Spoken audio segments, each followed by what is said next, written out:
As you know, just before 4 p.m. on Tuesday, July 2nd, San Bruno police officers and officers from additional law enforcement agencies responded to Tanforan in response to the report of a shooting. Upon their arrival, officers located 2 subjects who had suffered gunshot wounds that we now know or now believe to not be life-threatening. San Bruno detectives immediately initiated an investigation and have identified the 2 suspects who fired shots that afternoon. One of those suspects is identified as DeAndre Gant, an 18-year-old resident of San Francisco. The second suspect is identified as a 16-year-old male who is also a resident of San Francisco. San Bruno detectives obtained search warrants for the residents associated with the 2 suspects, and with the assistance of the San Francisco Police Department, those search warrants were executed early this morning. During the course of the service of these warrants, the 16-year-old shooting suspect was arrested.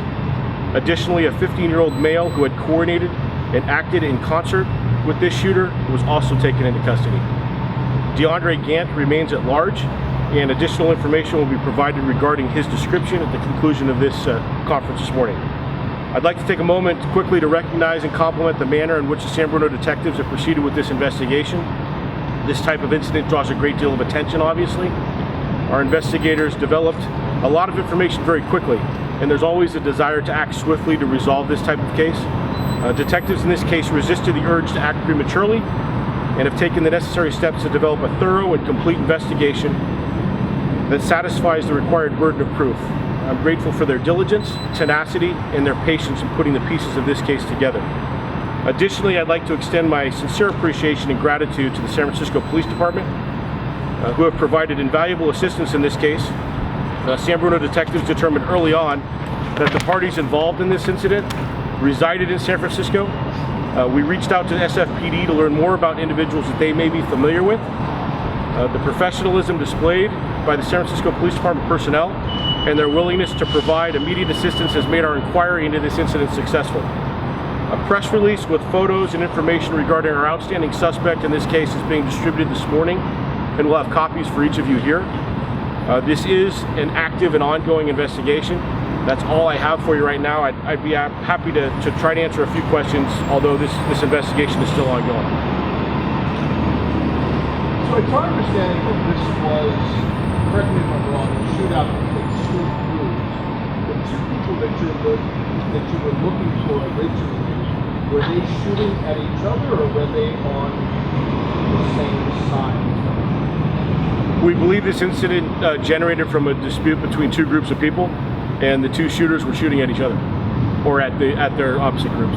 So the outstanding suspect, the 16-year-old, was shooting at each other? That's our understanding.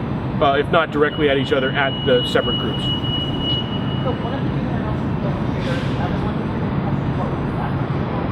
that? This is an active and ongoing investigation, so we have a lot of pieces that to not only put together, but a lot that we know that I can't divulge in order to not compromise the investigation.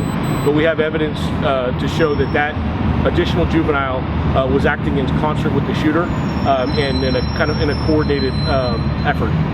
The person so large, what's their age? 18. What was at the root of the fight?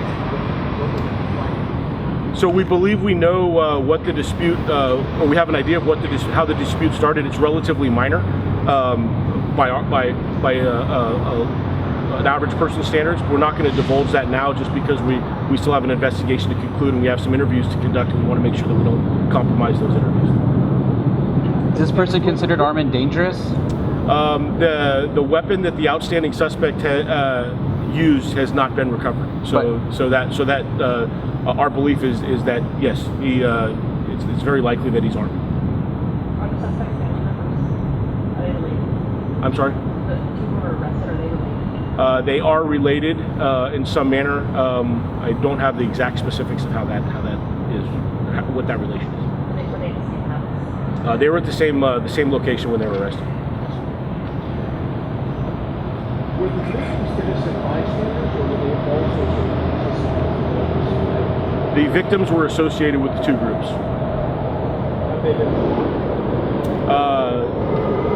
We have contacted the subject who suffered the gunshot wounds and have learned what we could from them. I would not describe their their involvement here has been completely cooperative, no. So if they were part of the groups that were part of this argument tonight, could they face charges as well? If the evidence points us in that direction, they very well could. Do I have evidence of? We do not.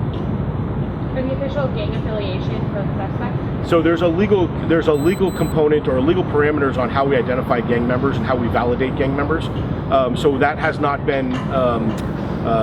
It's not off the table.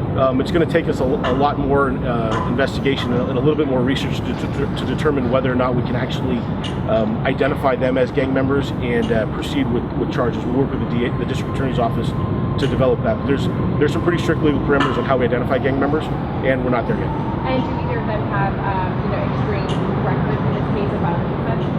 I'm not extremely familiar with their records. They're very young. I don't know what the extent of their records are. Does it surprise you at all that you kind of close out this investigation lead up to the 16 violence? Yeah, I guess surprise is one word. Disappointed, discouraged a little bit that we see this type of activity from anybody inside a mall with just a complete disregard for public safety, and the fact that their age is what it is even more remarkable that we're seeing that. But we're as I mentioned earlier, we're taking an extremely proactive approach to this to not stop at those who may have just fired the shots, but to identify everyone that was involved and what level of participation they had in this incident, to regardless of their age, just to hold them accountable. This type of behavior is not something that we're going to tolerate here in San Bruno, and nor should it be tolerated anywhere. It's disheartening, and it's, I guess, surprising is kind of a mild word. I would say that it's kind of shocking, to be quite honest. Not only their age, but the location of where it happened and how it happened. Well, this is, as you mentioned, a public place. Talk to me about the fact. Do you think it's because they were so young that they were just able? I mean, is it just is it indifferent to the danger that maybe they were causing to everyone else in the mall? Yeah, if I had the answers to that, I'd be a pretty wealthy man, because I'd be able to prevent a lot of senseless acts. So I don't know, a combination of their age and, like you mentioned, a complete disregard for the people, their surroundings and the public. I don't see age as an excuse in this case at all. I think they're old enough to know better, and given the circumstances and their surroundings, there's no excuse for what happened here. We think we have a pretty good idea, but again, we're not going to talk about the specifics of that because it's part of our investigation.